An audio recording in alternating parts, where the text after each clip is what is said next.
Good morning and welcome to the morning break. It is Wednesday, and the co-hostess. That makes me think of like co-hostess makes me think of like one of those cupcakes or something. That's what I was thinking. Yeah, we better not call Ding you dongs. Good morning, Vivian. Vivian likes to remind me, and just for those of you that don't know, because we're live on the East Coast. It is just about 10:30, just a little after 10:30. She reminds me, though, that the sacrifice to be my co-host during these shows means she has to get up extra early because it is only 7:30 where she lives. So we appreciate your sacrifice. You are very welcome. I told Rob this morning, I said, you got to give me time to depuff. I wake up, I'm puffy. So hopefully, so how do you depuff? Okay, I'm gonna ask the question because I'm a guy and we don't depuff.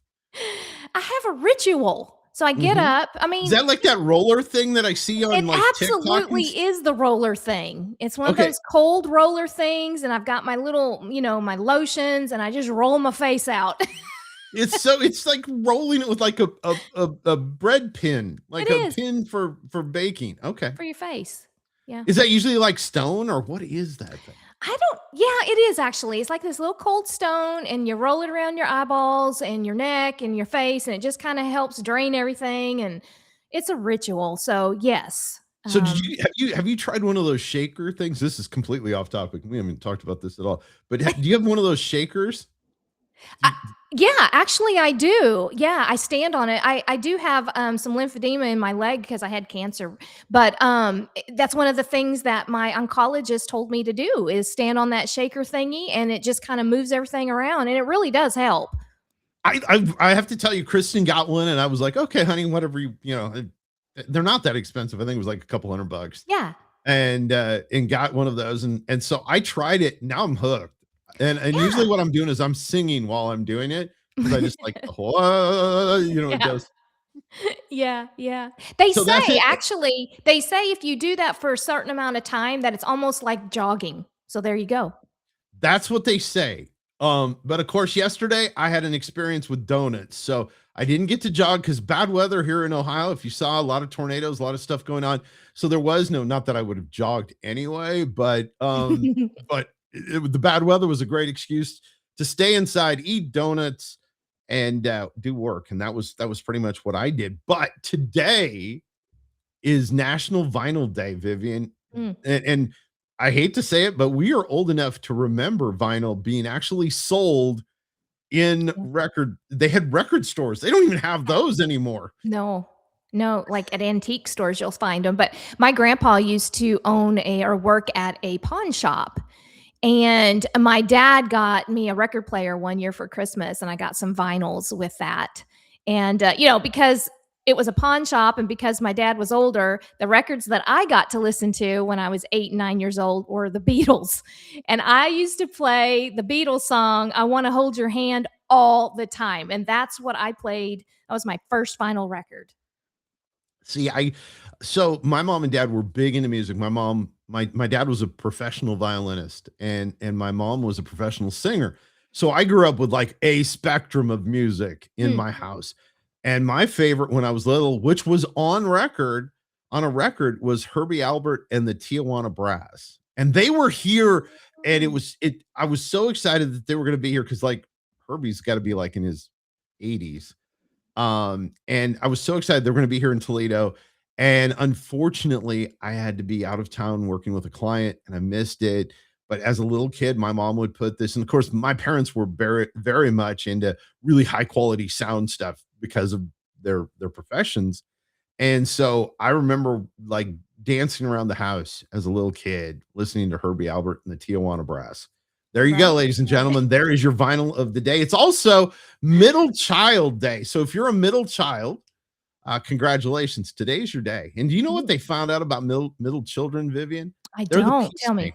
They're the peacemaker in the family. Makes a lot of sense. It does.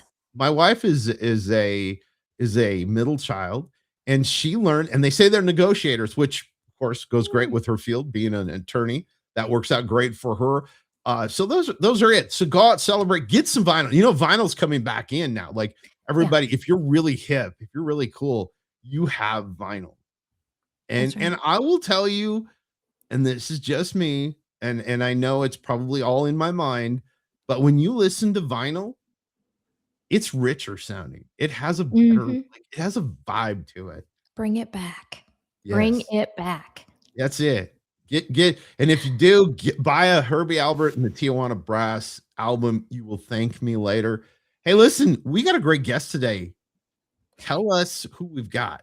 Yeah, we have Jenna Schutt today, and I've been listening to some of her other podcasts that she's been on. She has an amazing story, and I'm going to let her tell it. But she's also got a book out, and she's going to talk about that. But she is was a cardiac RN nurse, and she had her own health scare, and she's going to tell us all about that and how faith got her through it. That's awesome. Hey, listen, I wonder if she likes coffee because we need to talk about it. Yeah, It's we that time do. of day. We want to thank the great folks at 7 Weeks Coffee. Got my coffee. 7weekscoffee.com. There's Vivian. She's got hers. I love the color of that mug, by the way. That is like one of Thank my you. favorite colors. Green. I love I'm green. starting to like green. Anyway, 7weekscoffee.com. Use the promo code ATV10 when you order. Listen, I've talked a lot about it. There's nothing that beats small roast, small batch coffee. Check out the great folks at 7 Weeks Coffee. That's 7weekscoffee.com. We will be back right after this. Behind every precious life, there was a choice. Behind every family moment, behind every special memory, there was a choice. A life of joy. A life that is beautifully and wonderfully made. At 7 Weeks Coffee, we are funding the pro-life movement, one cup at a time. Will you let your coffee serve a greater purpose?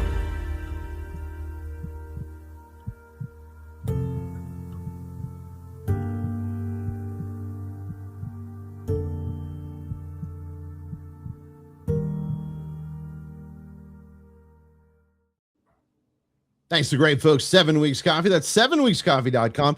Use the promo code ATV10 and snag some breakfast blend. There, it's on special. Go to the website. They let me say that today. Normally they don't because they know that I'm going to let like all kinds of stuff out of the bag, and they want you to out of the bag get it. Coffee. Mhm. That was pretty clever. I love it. To tell you. Okay, time for our guest. We're super excited about this. This is going to be a great show. A lot of impact. Jenna, it is good to have you here. First and key question, Jenna, of the day. Do you like coffee? I do love coffee. I actually love a little bit of coffee with my creamer, but I do like coffee. Me too. Me too. French vanilla is my thing. I love That's it. what I have today, French vanilla, but I like flavored coffees too. So Okay. She's one of us, Rob. She is. Actually, last night my wife ordered me a brand new cold brew maker. So I will be making my own cold brew at home. It sounds Okay. And I'm excited about it because it's like got this funnel in the middle and you put your own. See, I'm really a snob. Like I get whole beans and then I do all of that process myself. I like that. I like it. It makes me feel like I'm accomplishing something. So you know, so we're going to test this out. I will talk about it on the air, I'm sure, because it's what I do. But we are so excited you're here today with us. Man, this is going to be an amazing show. I talked about it on social media. I think this is an impact show, and we are glad you're here. I'm glad to be here. I'm excited to be here. Yeah, I spent some time over this past week going through your website and looking at some of the interviews that you've done, and you have inspired me so much. And I too am a cancer survivor, not to the extent that you're going to share with us today, but so I've been in those places when you get the call. I've been in those places where you're sitting by yourself at night and the thoughts start to invade and you start having all the negativity and things. So I can relate to that. But your story is so phenomenal because of how you were able to channel those negative thoughts. And so before we even get into all of that, if you could just kind of give us a little bit about yourself and your story. Yes. Well, I am a wife. I'm a mom of 2 boys. My boys are 7 and 9 now, and I homeschool them, so we have a lot of fun with that. You mentioned a little bit earlier that I am a former cardiac nurse. So I worked in the cath lab. I was the nurse that took the patient back when they were having a heart attack, and we would help the doctors to get them ready to open up that vessel again. So very used to those high intense situations. I'm also a pastor's wife, and now I'm a speaker and a writer. And I talk a lot about my story, which is 8 years ago when both my babies were still in diapers. They were so little. I was diagnosed with a very rare incurable bone marrow disease. And throughout the last 8 years, I've walked through IV chemo. I've gone through the aggressive form twice. And then 2 years ago, I had a stem cell transplant. Wow. I don't know much about stem cell transplants. Can you educate us a little bit about that? Like what is entailed? It sounds very graphic. I don't know. It's not as graphic as Okay. you might think. Okay. So my brother was my donor, which was just an amazing gift that he gave. So it's a few interesting things about bone marrow transplants is that parents usually are not a good match for their children. Parents usually only have about a 1% chance of being a match, but siblings have the best chance and they still only have a 25% chance. And I only had one brother. So that was a definite prayer moment that we were praying. And so he got tested, came back, and he was a 10 out of 10 match for me. So that was definitely, we were praising the Lord for that. And then they go through several things to be able to go through the harvest, which is what they call it. So they give them some medications to increase their cells, and then they take them out, they spin it really quickly, and it separates the layers. They take what they need and they put back what they don't need into the person who is donating. And then I go in just like the day after. So it's like we're 2 ships passing in the night, and he's leaving and I'm coming. And then they give you very, very strong chemo that basically wipes you as close to 0 as you can get while still being alive. And then they infuse his cells into me. And the whole point is that they want you to be as close to nothing so that when his cells come in, they're accepted as my cells. And so the last testing that I had done, I was 100% donor cells, meaning that his cells took over. One very, very interesting thing that many people do not know is that if you have a donor who is of the opposite gender, so obviously I have my brother, he's the opposite gender of me. So I now have male chromosomes. So if you were to test me, I would have male chromosomes. I have male chromosomes now. Now that doesn't change anything hormonally or anything on that level, but it's just something little interesting tidbit that comes with that. But yeah, so then you're in the hospital for about 4 weeks. And then you have to be very close to the hospital for the 100 days after, because that's a very critical time that they're testing you and making sure that everything is going well. So I'm 2 years out now. I'm in survivorship. Amen. And I'm still on oral chemo because the disease was considered incurable. They're watching me very close.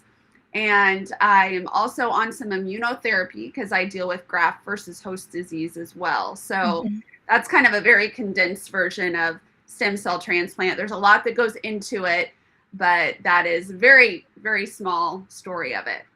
Well, I just learned a lot. I never knew anything about that. So thank you for educating us on that. Yeah, You know, I heard you say on another show that how you came to know that you had this disease was kind of like a spirit-led thing. And I have a very similar story to that. So I'm interested if you could briefly tell us about like how this was spirit-led, how you even came to know that you were sick. Yes. So when I had first started having symptoms, it was all abdominal symptoms. So I was getting really sick, and I had thought it was just due to an antibiotic that I had taken for a sinus thing. So I went to my doctor assuming that this was going to be just put me on some medications to calm whatever was happening. And so they did some lab work. She assumed that it was what I was thinking, very similar. And she thought it was my gallbladder. So they sent me to an ultrasound. The ultrasound came back and they said, yes, you've got stuff going on with your gallbladder, but we found this mass on your kidney. We are going to have to take you for another scan. And to speak to what you were asking, as far as the spirit-led part, I was in church when I got that call. I was at our corporate prayer time where we have prayer with all of our members. And I was in the nursery with my kids, and I'm sure they were fighting over toys and things. And I was just trying to have an adult conversation, and the phone rang. And so I took the phone call and they told me that. And I just remember out of my spirit, just the word no came out. And it was just something inside of me. I knew this was not a gallbladder issue, but I didn't know what it was. So I went forward with the scan, and I came home after the scan, and my doctor had called and she said, this is not your gallbladder. You have enlarged lymph nodes all over. Your spleen is enlarged. Your liver is enlarged. You've got infiltrates in your bones. And very quickly changed into, you need to go see an oncologist, hematologist, and we need to start moving to see what this is and start getting it treated. Wow. You know, for me, I had a spot on my nose that wouldn't go away. And so that's what led me. Anything that's on the middle of my face, vanity kicks in. And I went to a dermatologist to be like, get this off my face. And it was nothing. But then it was at that moment where he said, you're in here anyways, let's do a full body scan. And that's where he found a spot on my leg that turned out to be what they staged as 3 melanoma. And that began my cancer journey. So it's those God-led, spirit-led things that, get us to the right place. Yes. Yeah. I love that you said something. You said no. And you've said no throughout your journey, like, I'm not accepting this. And I wrote down a quote here. You said, joy is not denial of the hard stuff. It's not pretending everything is fine. Joy is the Lord infusing strength and endurance into places that still hurt. Mm-hmm. That's powerful. Tell us about that. Well, I talk a lot about what I call the Joy Reflex, which is just that. It is training faith, peace, and joy to become your first response instead of your last resort. So I think a lot of times when we have these really intense situations come in, these really hard things that we're going through, and maybe it's not medical. There's a lot of hard things that are not medical related at all. But a lot of times the first thing that our brain wants to do is go into panic and fear and all of the what ifs. And I know that because that happened to me when I was standing there getting this news. My 2 babies were right behind me. My husband was behind me. And all of a sudden, all of those thoughts just start pounding in of, what is this? What is happening? What is going to happen with my life? And so when you start to talk about training your brain towards seeing faith, peace, and joy as your first thing you're going to go to instead of all the fear that's trying to hit you, it's important to know that it is not this positivity, this thing that it's putting a smile on or saying, you've got this, or I'm fine, when you are just crumbling on the inside. It's really about that spiritual infusion. And in Nehemiah, it says, the joy of the Lord is my strength. And that was a verse that I stood on so much because it wasn't my strength that I was standing on. It was his. But that takes a lot of surrender on my part to be able to say, okay, God, they don't know what this is yet. I don't know what's going on, but I'm going to have to surrender this thought and these fears so that your faith, peace, and joy can start to come and start to be pulled on to be what I'm responding with instead of all these things that are trying to hit me. Did And it I come? think that, Go ahead, sorry. Rob. I No, was no, just no, going go. to say, I think that it gets into the point where we speak the word, where I'm sure you were speaking the word over yourself daily. And I think I love the Joy Reflex. That to me is amazing. And it's something that, because I'm a worrier by trade. My mom called me her little worrywart when I was little. And so there are times where you get that way, and really you have to go, if God is for me, who can be against me? You start quoting the scriptures, you start going through that stuff. Yeah. So Yeah, I definitely encourage people. With the Joy Reflex, I have kind of a framework that I try to help people to start doing this for themselves, because it's the best to learn how to swim in the calm water. We don't want to learn how to swim in the choppy water when there's this huge storm brewing. Although that's where I learned to swim. That's where I learned to do these things, was in the very, very hardest of the hards for me. And so that's what I try to teach other people is, please don't be like me. Please start training yourself now, because then when the hard thing does hit, you already have those habits and that reflex formed. And so I try to always tell people to recognize what the heart is. So I think a lot of times in faith, we feel like we can't say what's wrong. We can't say what's going on. And I always love to say that faith is not a denier of reality, but it is going to show you how you're going to walk through the reality that you're in. And so recognize what that heart is. And then when you recognize it, return to what God's word says. So just what you were saying, Rob, is find those verses that are for you, that you are going to stand on, that are for your situation, and then return to those and anchor yourself there. And then you just have to take the next step. So respond with that next faithful step. And that can be different for everybody. For me, I would reach out to my faith friends. I would love to have them praying over me, praying them with me. And then I had a list of verses in my phone and with me, and I would have my husband sometime would just read those over me, because I was so weak. I could barely keep my eyes open, but I would just say, read the word, just read the word to me so I could hear it. And there's something powerful when we say it out loud, especially if you're able to say it out loud yourself. There's something so powerful about that. That's one of the things that I failed to do when I was going through mine. I just channeled all of it inside, and God delivered me and healed me and all of that. But I just think to myself, what would it have been like if I would have declared those scriptures out loud for the devil to hear, Yes. and, and take away some of that fear. This Joy Reflex that you're talking about became a book. So could you tell us a little bit how that became a book, and tell us a little bit more about your book? Yes. So my book is still in talk with publishers right now. So it's not published, but it's coming. Okay. But yes, the book actually I started writing it about a year after my transplant. And I really thought it was going to be this memoir about what I went through and what the Lord did for me, which is great. There's nothing wrong with that. But as I was writing it, I realized more that I'm teaching out of it. So I'm trying to help others. I'm trying to teach this Joy Reflex to other people. And so that's really what this book will be about, is just about, here's my story, but here's what you can do to train your own reflex. And I think that that's really my heart, is to help other people and to help others show them that this is possible for you too. This is not just something that was just for me and my heart, although I'm glad it was there.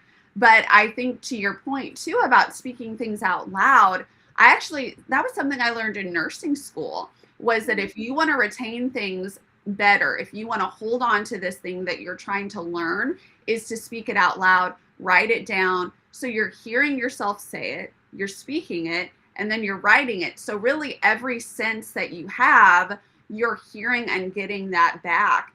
And I also love to tell people that when you're saying things, because you said you want the devil to hear it, and that's 100% true. A lot of people think that when they're saying those verses, they're trying to get God to do something. They're trying to move God. And it's like, you're not going to move God to be any more faithful, to love you anymore. He already loves you. He already is faithful. That is not something that you have to force or push or try to get him to move. But it's so important to let the devil know, this is what I'm standing on, and to let yourself know. And that's, who do you hear the most? Yourself. So let yourself hear yourself speak the word. I love that. Powerful. I do. I love that, because and there are people out there. So I want to do this because I always think of this. There may be somebody, Jenna, that's going right now through what you have just gone through. Give them an encouragement, give them something to hold on to. Yes. I think that what people can hold on to is, you can start right now. you do not have to wait until the hard is easier. You don't have to wait until you have perfect circumstances. There's that song that says, just as I am, and come just as you are, but don't leave as you came, right? So come as you are, start working on these things. I always talk about how do we practically do this? Because there's a lot of people who are going through their hard and they're thinking, okay, Jenna, I can't add one more thing to I just cannot add another thing on top of what I'm already doing. How am I supposed to do all of this with all of these verses and all of these things? And so what I love to say is just find the verse that speaks to you, just one. You do not have to have a whole page of verses. That would be overwhelming and that would be overstimulating to me. So pick one verse and then add it to something you're already doing. So if you are a mom that drives their kids to and from everywhere like I am, maybe every time you buckle your seatbelt, or maybe you have it on your phone and every time you open your phone to go to your social media or to call or to text, or maybe you are already a woman of the faith or a man of the faith, and so you're already praying in the morning and at night and over your meals, just add it to that. Then that's 5 times a day you're already adding it. So it doesn't have to be overwhelming, but you can start right now. Love that. So, Jenna, before we go, tell us a little bit about how people can reach you. I know you do some speaking engagements. Where can they find out more about this upcoming book, all the things? Yes, I have a website and it's just my name. So it's easy, jennaschutt.com. And on there, I have free resources. I have a free Joy Reflex training guide, which is a 7-day walkthrough for anyone who wants to start training right now, but they just don't know where to start. So I've done it for you. Just go grab that and start yourself. And then I do have all of my former things that I'm doing on there. So you can go there and see that. And in my About Me section, you can see the pictures of me as I went through my journey. So you can see that, yes, this really did happen. And this is me on the other side of it. But that there is some very true hards that came there. And I hope that you come and check me out and say hi. I'd love to see everyone that wants to come and learn their own Joy Reflex. Awesome. Thanks, Jenna, for being with us. We appreciate you so very much. Wow, where'd the time go? It always goes by so fast. Want to thank the great folks at 7weekscoffee.com. That's 7weekscoffee.com. Both Vivian and I endorse their coffee. One more time. Yeah, there we go. That's good, because we got to do that. We got to get the plug for the sponsor. Yes, we do. Hey, it is always fun having Vivian on the show. You're going to see her more often because I've asked her, not because she wants to, but she feels guilty. And so she feels guilty. So now she's helping me out with my lostness of doing the show, but we're super excited to have her with. Man, where is the time gone? It is gone by way too fast, and we appreciate you all very much. Thanks for spending some time with us. Ladies and gentlemen, boys and girls, this has been The Morning Break.